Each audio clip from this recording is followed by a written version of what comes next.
The galaxy's fiercest alien Huntress landed on my doorstep, and what she wanted defied all logic. The storm began an hour after midnight, drumming against the metal roof like an army of angry gods. I'd been living alone in my outpost cabin on the edge of New Seattle for 3 years, far enough from the main colony hub to forget there were still 9 billion humans spread across the stars. Isolation was my medicine. After the war, after everything I'd seen, silence was the only thing that didn't scream back. I was halfway through repairing the hydro generator when the proximity alarm wailed. Red light flooded the control room.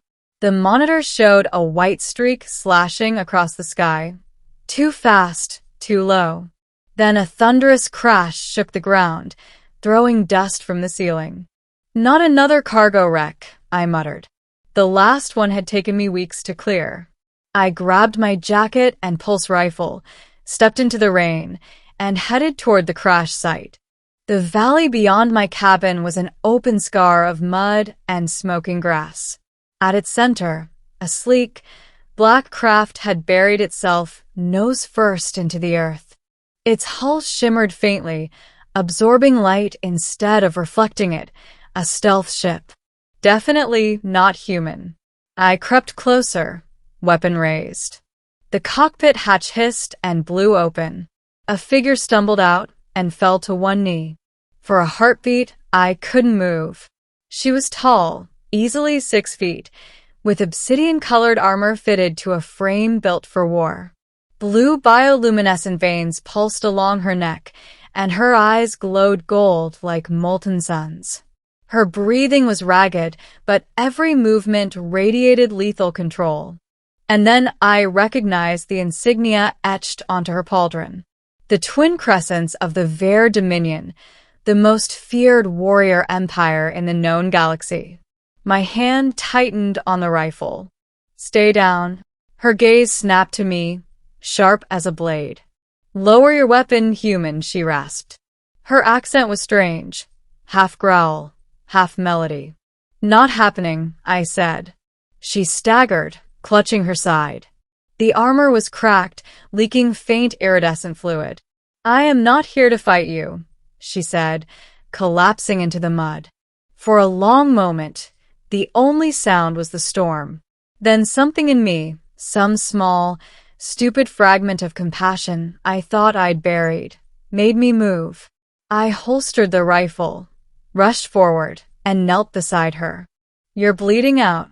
Her head lifted slightly. "Then save me if you can." Part 2. The Huntress of Air. It took everything I had to drag her back to the cabin. Her armor felt impossibly heavy, the alien metal humming like it had a heartbeat. I laid her on my workbench and tore open the medkit. Human medicine wasn't made for her physiology, but nanogels sealed the worst of the wounds. The bleeding slowed, though the golden veins along her body flickered erratically. Hours passed before she stirred again. When her eyes opened, I nearly stumbled back. They burned like sunrise over a dying world. "Where am I?" she asked.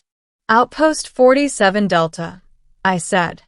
"About 200 clicks from New Seattle." "You crashed." She pushed herself up slowly, wincing. "You saved me." "Yeah, well, I'm still deciding if that was a good idea." A faint smirk ghosted her lips. "I am Commander Cholera Vex of the Ver Dominion. You have committed an act punishable by death, by aiding an enemy combatant." "Then you're welcome," I shot back.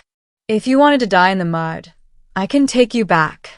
To my surprise, she laughed softly, a low, melodic sound that didn't fit the image of a galactic warlord.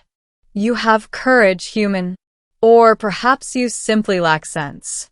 "Both," I admitted. "Name's Jace." Kalara studied me for a long moment, her expression unreadable. "You fought in the Orion conflict, did you not?" My chest tightened. "How do you know that?" "Your scars. The way you hold your weapon. The fear you try to bury." I turned away. "Yeah, I fought." Doesn't mean I want to talk about it. She nodded slowly. Neither do I. For days, Kalara remained in my cabin, recovering. She was restless, pacing like a caged predator. Whenever the rain stopped, she'd step outside to gaze at the stars. One evening, I finally asked, "So, what brings the fiercest warrior in the galaxy to my doorstep?" Her eyes narrowed. "You believe the stories?" "I fought against your kind. I've seen the aftermath." She tilted her head. "Then you know little of truth. I came here not for conquest, but for asylum." I blinked. "You're defecting?" Her jaw tightened. "My people have lost their honor. The Dominion's leaders have begun hunting their own for power. I stole something from them, something they will kill me to retrieve."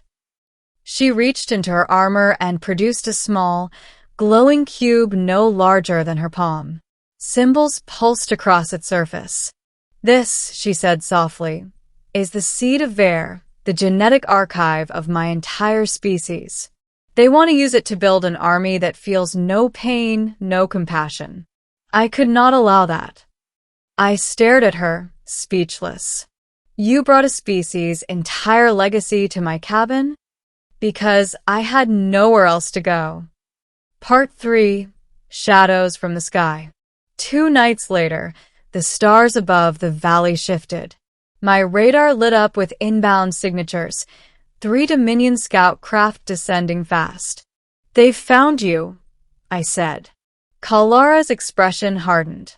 "Then they will burn this world to reach me. Not if we stop them first." We spent the night fortifying the outpost. I modified the hydro generator into an EMP burst trap. Kalara rearmed herself with scavenged plasma cells from her wrecked ship. Watching her move was mesmerizing. Every motion deliberate, efficient, lethal. "Why are you helping me?" she asked suddenly. I hesitated. "Because maybe I'm tired of letting wars decide who deserves saving." When dawn broke, the first Dominion skimmer screamed over the ridge. Plasma fire tore through the air, scorching the hillside. Kalara moved like lightning. Her energy spear erupted from her gauntlet, cleaving the lead trooper in half. I covered her with suppressive fire, the EMP trap detonating and frying the second craft systems. The battle was brutal but short. Smoke and rain mixed in the air, the valley echoing with distant thunder. When the last enemy fell, Kalara stood amidst the wreckage, chest heaving, eyes burning with fury and grief. "It never ends," she whispered. "No matter how far I run." I stepped closer. "Then maybe stop running alone." She looked at me, truly looked. "You would stand with me against the Dominion?" "I've fought for worse causes." For the first time, she smiled, sad and beautiful. "Then perhaps the galaxy still has hope." Part 4. The Truth of the Seed. We spent the next week repairing her ship. Between the constant rain and Dominion patrols, it felt like living on borrowed time. One evening, as we rested by the fire, Kalara placed the glowing cube between us. "The seed of Ver contains the memory of my people, their thoughts, their souls. It is both our birthright and our curse." "Why curse?" I asked. "Because it records everything. Every atrocity, every betrayal. It ensures we never forget, even when forgetting might save us." She looked at me. "Your species hides its sins. Ours preserves them forever. Perhaps that is why we became monsters." I shook my head. "You're not monsters. You're just lost. Like us." Kalara's eyes softened. "You speak as if you have seen too much." "I have." I stared into the fire. "I lost my squad during the siege of Orion Prime. We were told the enemy slaughtered civilians. Turns.